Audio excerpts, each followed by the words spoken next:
दोस्तों, यह स्टोरी शुरू होती है जब मैं घर से गुस्से में बड़बड़ाते हुए निकल आया था और बस स्टैंड की तरफ आके बढ़ने लगा।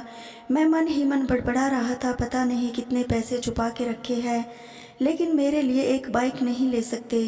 अब मैं यहाँ से चला जाऊँगा और तब तक वापस नहीं आऊँगा जब तक मैं खुद के पैसों से बाइक नहीं खरीद लेता। इतना सोच ही रहा था, तभी मेरे पैर में मुझे कुछ चुभने का एहसास हुआ। नीचे देखा तो समझ आया कि जल्दबाजी में पापा के जूते पहन आया हूँ।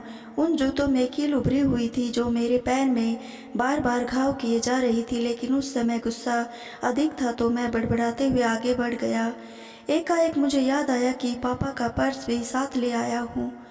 मेरे खुराफाती दिमाग में एक ख्याल आया, क्यों ना आज पापा का पर्स चेक किया जाए, जिसे आज तक उन्होंने किसी को हाथ तक नहीं लगाने दिया था। पता नहीं कौन सा खजाना छुपा है इस पर्स में जो किसी को हाथ नहीं लगाने देते।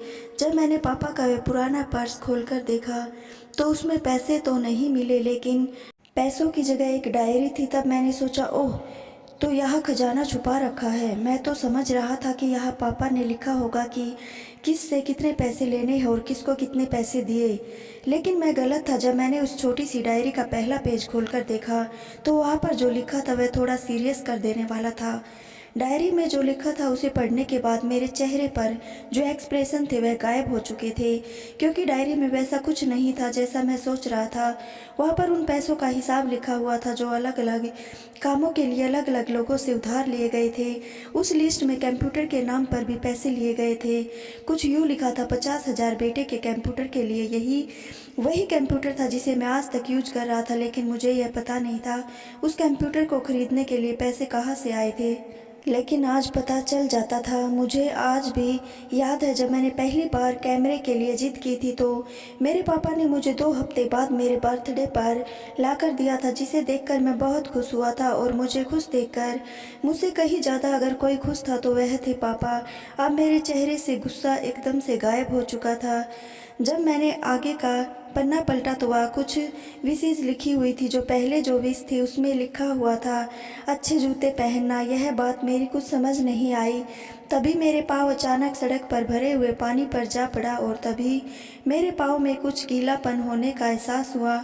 तब मैंने जूते उतार कर देखा तो उसका तला टूटा हुआ था। यह देखकर मुझे डायरी में लिखी बात याद आ गई।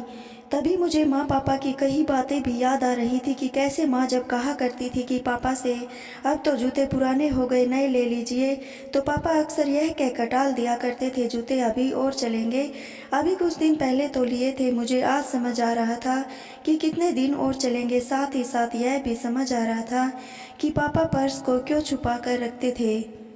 तभी उस डायरी को पढ़ते हुए बस स्टैंड पर पड़ी बेंच पर आकर बैठ गया। उस डायरी का आखिरी पन्ना बचा हुआ था। उस पन्ने को जब मैंने पलट कर देखा तो वहाँ कल की डेट लिखी हुई थी। तारीख के नीचे लिखा हुआ था 50,000 रुपये बाइक के लिए। बस इतना पढ़ा और दिमाग सन रह गया। अब मेरे मन में कोई सिकवा गिला नहीं बचा था, बस मेरी आंखों से आंसू चले जा रहे थे। मुझे आज तक नहीं पता चल पाया। अब मैं जल्दी से घर की तरफ भागा, लेकिन जूतों की वह कील पाँव में अब तक घाव बनाने में कामयाब हो चुकी थी।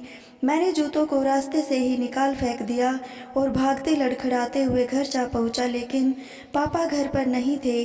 मैं समझ गया वह कहाँ थे।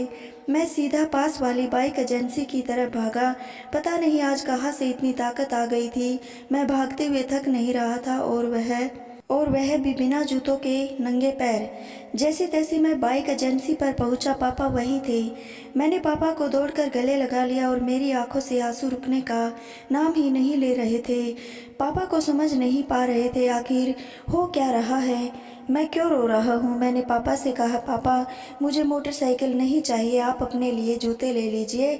अब आज से मैं जो भी करूँगा आपकी मेहनत से अपने बलबूते पर पढ़ कर करूँगा। तो दोस्तों, बस इतनी सी थी ये कहानी।